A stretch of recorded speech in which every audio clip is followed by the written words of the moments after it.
Okay, about like 2 months ago Okay. is when we first really started talking. So when you say we, who are you talking about? Me and my brother, who is also... Your brother? Yeah, who has to do with me. And what's his name? Robert Bevel. Robert? Okay. And how old is he? 18. Okay. All right. Go ahead. Sorry. A couple months ago, I think back to the start of this year, we started talking about voodoo and rampage and stuff like that. Okay. I didn't take it seriously at first, but then he started buying like a body armor and stuff. Where did he buy body armor from? eBay and Amazon. Oh, okay. Yeah, legal. Does Yeah. he have a job? He did at Mike Tech. He quit at the start of the year. And then about a month, about like June 30th, is when he came to me and said he found out that he can legally buy guns without permit in Oklahoma, that he could. Okay. And that's when he started planning. And Halo semuanya, selamat datang kembali ke channel Ringo, dan aku harap kalian semua baik-baik saja dan semoga kalian semua menjalani hari yang menyenangkan. Di video hari ini kita akan membahas salah satu kasus yang sangat mengerikan, sangat brutal yang dilakukan oleh dua orang anak laki-laki yang begitu dengan kejinya menghabisi nyawa kedua orang tuanya dan juga saudara-saudaranya, dan semuanya itu dilakukan hanya untuk mendapatkan perhatian orang-orang, ingin viral dan ingin menjadi terkenal. David Bever, seorang pria yang berusia 54 tahun, tinggal di kota Broken Arrow, Oklahoma, Amerika Serikat, yang juga dikenal dengan suasana pemukiman yang damai, taman yang bersih, dan kebanyakan orang yang tinggal di sana adalah orang-orang dari kalangan kelas menengah.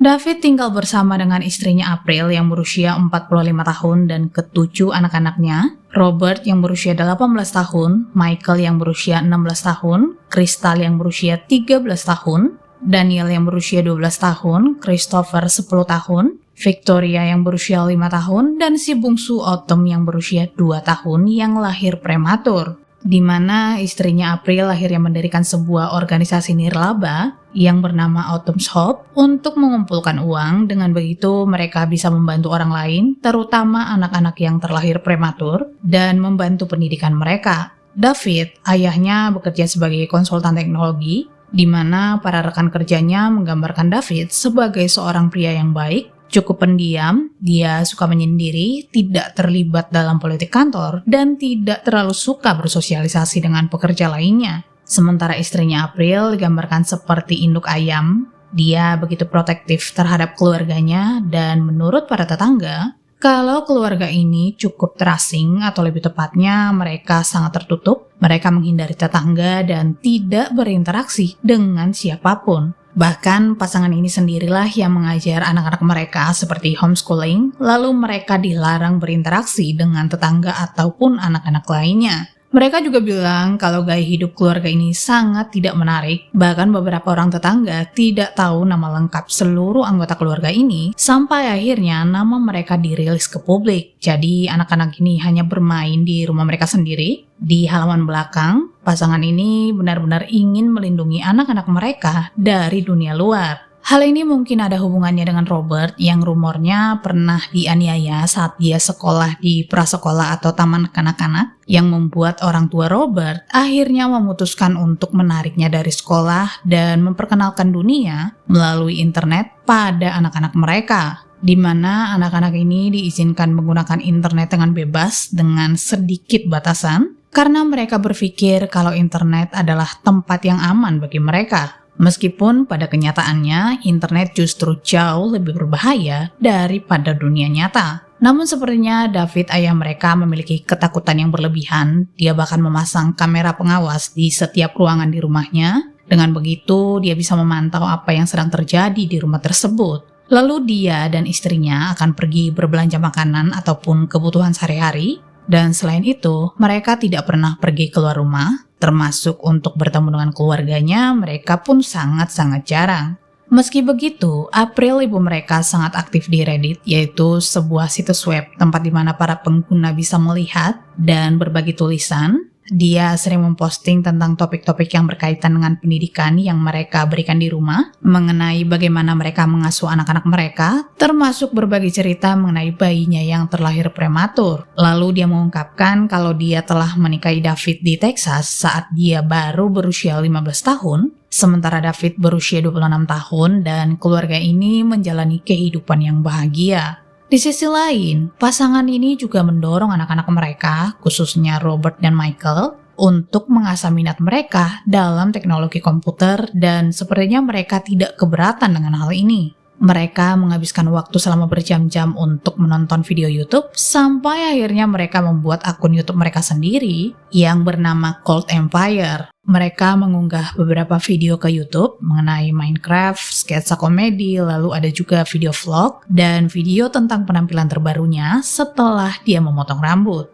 Namun seiring berjalannya waktu, Robert ternyata mulai tertarik pada beberapa tayangan yang lebih sadis seperti serial killer, kasus penembakan massal yang terjadi di sekolah, bahkan dia memiliki fantasi kalau suatu hari nanti dia bisa melakukan penembakan massal dan menjadi terkenal seperti para pembunuh lainnya. Tidak hanya Robert, Michael adiknya juga ternyata mulai memiliki ketertarikan yang sama karena memang mereka sangat dekat termasuk secara usia, jadi mereka akan saling berbagi cerita tentang serial killer yang mereka lihat di internet, lalu saling menceritakan fantasi mereka masing-masing. Kemudian mereka akan menonton film Rampage tahun 2009, yaitu sebuah film yang menampilkan pembunuhan massal seperti yang terjadi dalam video game, dan mereka sangat tertarik dengan film ini, lalu mereka akan membicarakannya dengan begitu dalam karena film ini ternyata telah mempengaruhi mereka berdua, seperti memberikan inspirasi, dan mereka berencana akan melakukan hal yang sama, hanya saja mereka tidak punya uang untuk membeli senjata. Kalian perlu tahu kalau pasangan David dan April benar-benar sangat religius dan mereka ingin melindungi anak-anak mereka dari berbagai aspek dunia nyata, tapi karena keterbukaan mereka terhadap teknologi, kedua bersaudara ini hanya terpaku pada ide-ide destruktif, yaitu cenderung merusak, menghancurkan, ataupun mengkritik tanpa memberikan solusi, dan mereka tidak memiliki konteks mengenai dunia nyata. Jadi di usia mereka yang masih remaja, mereka justru mulai terobsesi dengan yang namanya kekerasan. Kembali lagi saat kedua remaja ini menyadari kalau mereka membutuhkan uang, Robert yang saat itu bekerja sebagai call center keagamaan, di mana dia akan menerima panggilan telepon dari orang-orang yang memang sedang membutuhkan bantuan doa. Dan dia mengumpulkan uangnya selama berbulan-bulan, lalu setelah uangnya berhasil terkumpul, Robert membeli body armor atau pelindung tubuh, pisau, helm, peluru, dan juga senjata api. Dia memesan senjata tersebut melalui internet, lalu mereka akan mengirimkannya ke toko senjata. Tapi karena Robert belum berusia 21 tahun, jadi seharusnya dia tidak akan pernah bisa mengambil senjata tersebut. Sebelumnya, saat mereka mencoba baju pelindung yang baru saja mereka beli, saudara perempuan mereka Crystal melihat adegan tersebut dan karena mereka sama-sama anak remaja yang pendiam, jadi sepertinya Crystal tidak memiliki banyak pertanyaan. Lalu dia membiarkan mereka begitu saja sampai beberapa bulan kemudian, ada senjata lainnya yang berhasil dibeli oleh Robert dan melihat hal ini, Crystal lalu memberitahu orang tuanya. Dia bilang kalau dia cukup khawatir melihat saudaranya yang mengumpulkan senjata dan itu bertambah setiap bulannya.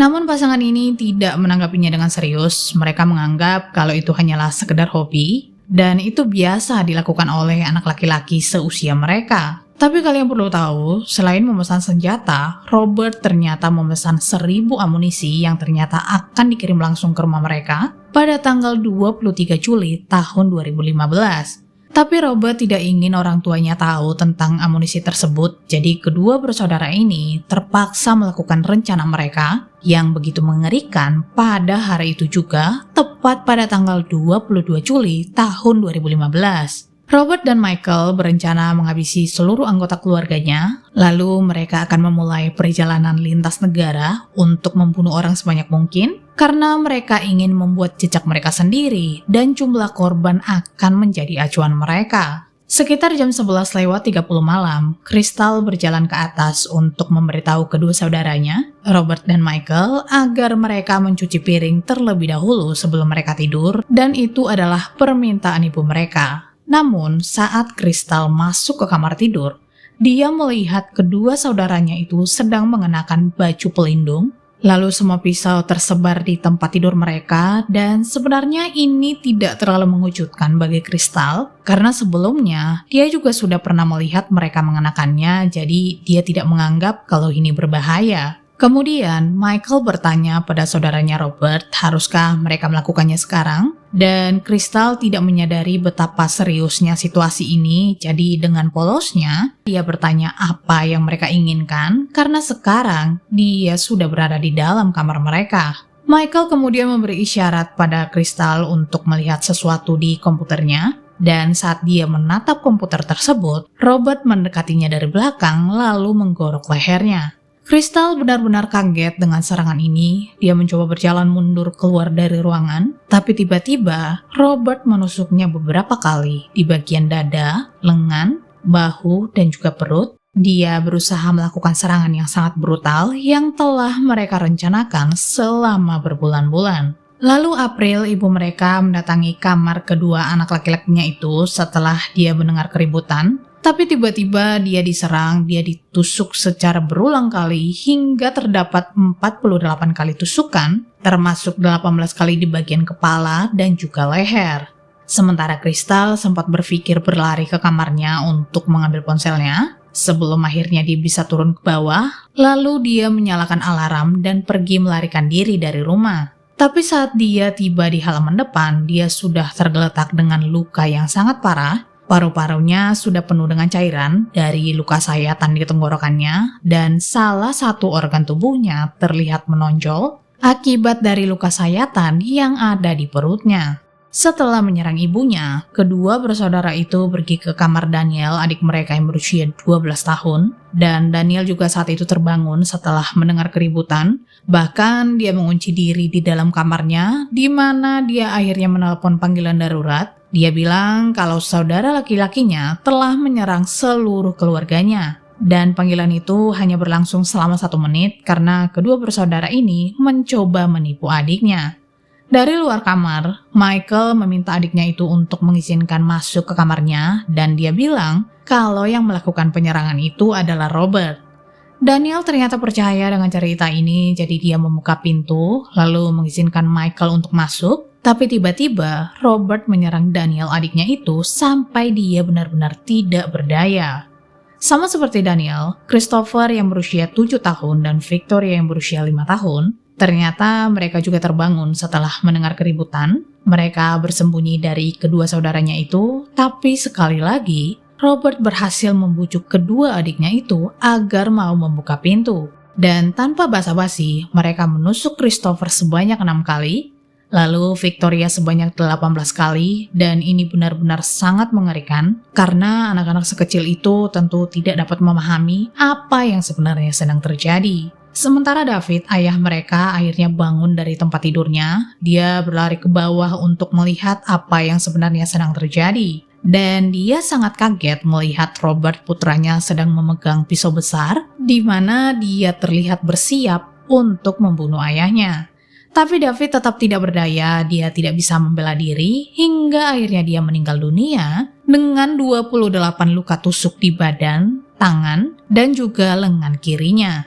Kemudian, kedua bersaudara ini menyadari kalau Crystal berhasil melarikan diri keluar, jadi Michael pergi menyusulnya keluar, lalu dia menyeret Crystal kembali ke dalam rumah, di mana Michael berusaha mencekiknya sampai mereka berpikir kalau Crystal sudah meninggal dunia. Sebenarnya, tidak lama setelah Daniel menelpon panggilan darurat sekitar jam 11:30 malam, hanya dalam waktu 15 menit kemudian, polisi sudah tiba di rumah keluarga Bever, atau lebih tepatnya sekitar jam 11:45 malam. Mereka melihat ada banyak darah di halaman depan, lalu mereka mendengar suara tangisan dari dalam rumah, yang membuat mereka akhirnya memutuskan untuk mendobrak pintu, meskipun mereka tidak tahu apa yang sebenarnya terjadi, atau apakah si pelaku masih berada di dalam rumah atau tidak. Namun ternyata mereka menemukan Crystal di dekat pintu masuk dengan keadaan yang begitu mengerikan dan mereka segera memberikan pertolongan padanya. Polisi kemudian terus menggeledah rumah keluarga Bever, di mana mereka akhirnya menemukan April dan putranya Daniel.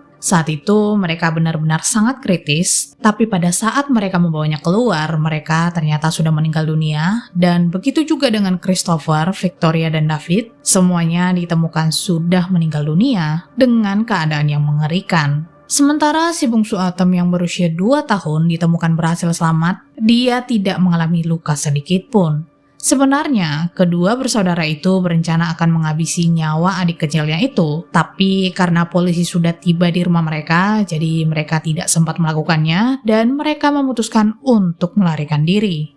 Dengan suara terputus-putus, Crystal mengakui kalau saudaranya Robert dan Michael adalah orang yang bertanggung jawab dalam kejahatan ini. Dia juga bilang kalau mereka menyelinap keluar dari pintu belakang setelah mereka mendengar petugas polisi mengetuk pintu. Lalu mereka melepaskan beberapa bagian pelindung tubuh dan mereka berlari menuju hutan yang ada di belakang rumah. Tepat setelah tengah malam, polisi mulai melakukan pencarian di belakang rumah. Mereka juga dibantu anjing pelacak atau unit K9 untuk mengikuti jejak tersebut dan ternyata hanya butuh waktu 4 menit saja untuk menemukan kedua bersaudara itu yang saat itu bersembunyi di dasar sungai yang kering di mana mereka terlihat begitu berantakan.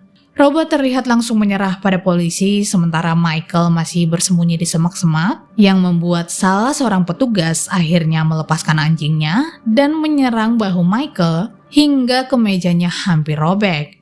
Setelah kedua bersaudara ini ditangkap, Michael terlihat memasang ekspresi kosong, sementara Robert terlihat sedikit tersenyum. Seluruh badan mereka juga sudah penuh dengan darah dan juga tanah. Pihak kepolisian kemudian menggeledah rumah keluarga Bever, di mana mereka menemukan kapak, pisau, anak panah, pisau bedah, kamera nirkabel, rompi anti peluru, pelindung leher, pelindung tubuh, topeng hitam, helm, pelindung tulang kering, komputer, telepon seluler, dan mereka juga mendapati rumah itu dengan keadaan yang sangat-sangat mengerikan. Kedua bersaudara itu lalu ditahan di penjara kota dan keesokan harinya mereka diinterogasi oleh Departemen Kepolisian Broken Arrow di mana mereka akhirnya merilis video percakapan mereka dengan Michael, tapi interogasi dengan Robert dilakukan secara tertutup atas perintah pengadilan, atau lebih tepatnya mereka memilih untuk tidak mempublikasikannya karena diduga dalam wawancaranya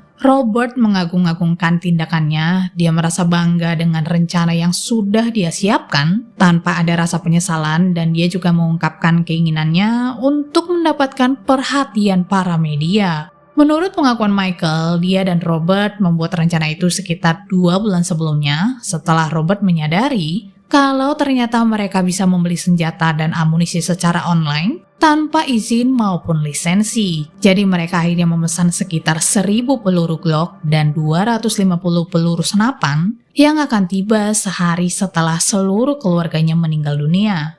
Sebenarnya kedua bersaudara ini berencana untuk memotong-motong tubuh mereka dan menyimpannya di loteng. Kemudian mereka berencana pergi ke Washington, di mana mereka akan menembaki orang-orang di lokasi acak di sepanjang jalan, seperti di pom bensin maupun di restoran. Karena memang tujuan mereka adalah menjadi terkenal, aksi mereka bisa menjadi viral lalu dibicarakan banyak orang setelah mereka berhasil membuat rekor baru. Tapi tiba-tiba Michael bilang kalau itu semua sebenarnya ambisi Robert. Dia sama sekali tidak menusuk siapapun dan dia hanya mengikuti apa yang diperintahkan oleh Robert karena Robert juga mengancam akan menghabisinya, jadi dia tidak punya pilihan lain. Tapi kemudian salah seorang detektif bilang pada Michael kalau Robert sudah mengakui semuanya karena memang mereka diinterogasi secara terpisah dan Robert mengklaim kalau Michael ikut berpartisipasi. Jadi dia akhirnya mengaku kalau dia telah menusuk ibunya dari arah belakang. Salah satu dari antara kedua bersaudara ini kemudian bilang kalau rencana pembunuhan itu disimpan di dalam flash disk di dalam rumah mereka, yang membuat polisi akhirnya memutuskan menggeledah rumah itu untuk yang kedua kalinya, di mana mereka menemukan peralatan komputer dan kamera pengawas yang mereka yakini telah merekam aksi kejahatan itu karena lokasinya dekat dengan tempat ditemukannya 3 orang korban. Lalu tim penyidik akhirnya tahu kalau kedua saudara ini berencana membuat 2 video. Satu video yang menggambarkan jenazah keluarganya yang nantinya akan diperlihatkan pada tim penyidik maupun jaksa. dan satu video lainnya tanpa jenazah para korban akan di-share atau dibagikan ke sosial media. Selain itu, tim penyidik juga menyelidiki pengiriman paket berisi total 1.000 butir amunisi serta akun media sosial milik Robert Bever untuk mengetahui motif sebenarnya dalam kasus ini. Kemudian, pada bulan Juli tahun 2015, kedua bersaudara ini secara resmi didakwa dengan 5 tuduhan pembunuhan tingkat pertama dan 1 tuduhan penyerangan serta pemukulan. Namun mereka tetap mengaku tidak bersalah dan meskipun Michael masih di bawah umur, pengadilan tetap mendakwanya sebagai orang dewasa karena sifat kejahatannya. Pengacara pembela Michael ternyata keberatan dengan putusan ini, jadi mereka mengajukan mosi agar dia diadili sebagai anak di bawah umur. Hanya saja, banding tersebut ditolak oleh pengadilan. Pada saat yang sama, saat proses persidangan tertunda, Robert ternyata mencoba mengakhiri hidupnya sendiri dengan cara gantung diri di penjara dan untung saja aksinya itu dapat dihentikan oleh para petugas. Persidangan kemudian kembali digelar pada tanggal 9 Agustus tahun 2018 setelah persidangan selama seminggu dan lebih dari 5 jam pertimbangan juri. Michael akhirnya dinyatakan bersalah atas semua tuduhan. Dia dijatuhi 5 hukuman penjara seumur hidup dengan kemungkinan pembebasan bersyarat. Sementara Robert akhirnya mengaku bersalah atas semua tuduhan dan dia dijatuhi 5 hukuman penjara seumur hidup tanpa kemungkinan pembebasan bersyarat. Lalu pada tanggal 7 September tahun 2016, dia dijatuhi hukuman penjara seumur hidup tambahan dan pada tanggal 17 November tahun 2020, untuk yang ketiga kalinya, Robert dijatuhi hukuman penjara seumur hidup setelah dia mencoba menyerang 2 orang staf di ruang tahanan penjara dengan menggunakan senjata yang berbahaya. Jadi kini total hukuman Robert menjadi 9. Kalian perlu tahu kalau kasus ini adalah salah satu kejahatan paling mengerikan dalam sejarah kota Broken Arrow dan rumah keluarga Bever juga mulai terbengkalai hingga terlihat menyeramkan. Bahkan banyak orang yang menganggap rumah itu menjadi rumah horor dan ada banyak orang yang ingin menjelajahi rumah tersebut yang kini menjadi pusat wisata gelap. Mulai dari para pemburu hantu, pencari legenda kota, anak-anak remaja, dan orang-orang yang memang seperti sengaja datang untuk mengacau atau berbuat onar di rumah tersebut, sampai pada tanggal 27 Maret tahun 2019, rumah keluarga Bever akhirnya diresmikan menjadi taman peringatan setelah Dewan Kota berhasil mengumpulkan dana untuk membeli rumah keluarga Bever dari pemegang hipotek yang kini dinamakan dengan Reflection Park untuk mengenang para korban dan responden pertama yang melaporkan ke tempat kejadian. Anyway, terima kasih banyak telah menonton video ini. Kalian juga bisa memberikan opini kalian di kolom komentar dan sampai jumpa di video selanjutnya.